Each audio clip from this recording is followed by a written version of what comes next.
नमस्कार प्रणाम आप सबके भाई हम अखिलेश कश्यप और ये हमारे बड़े भाई मुखिया जी अमरजीत बाबा और ये नागभूषण बाबा और ये मेरा दोस्त दीपू है और हमने के पानी जा अभी पटना में।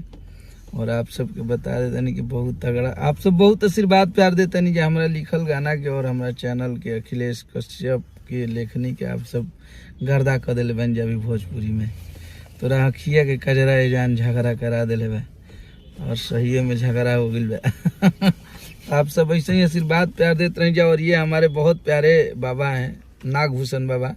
बोलिए कुछ क्या बोलना चाहते हैं? प्रणाम। ये आरा की धरती से हैं, भतार भट्टियारा रहता जाके आ रहा यहीं पर गाना बनल जय हो। हे बबुआ के खुश कह के जेबे ना तारा में दोबारा फिर अबे ना। बोलिए क्या बोलना चाहते हैं आरा के बारे में?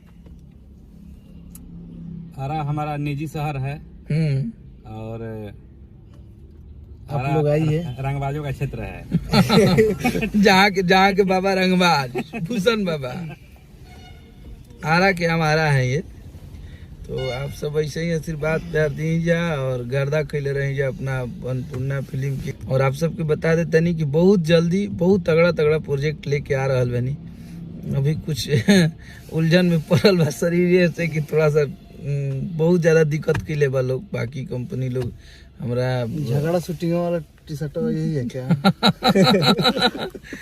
ये नहीं है रे पगला, यही है। तो आप सब हमारा गाना पे आप सबके कल हमारा फेसबुक के माध्यम से पोस्ट भी देख ले हो खब कि ग्लोबल म्यूजिक जंक्शन के द्वारा हमनी के खेसारी भैया के हर वो गाना पे कॉपीराइट कइल जा रहा।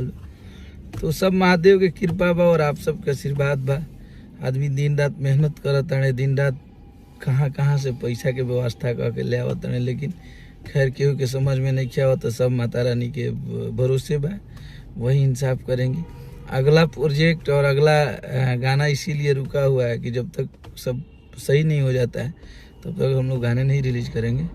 बाकी आप लोग होली हम लोग बना रहे हैं और होली धाकड़ बना रहे हैं जी। इस बार फिर से बजेगा और तगड़ा तरीका से बजेगा, एकदम धौरा के बजा देवे। आप सब ऐसे ही आशीर्वाद प्यार देते रहिए अपना भाई के।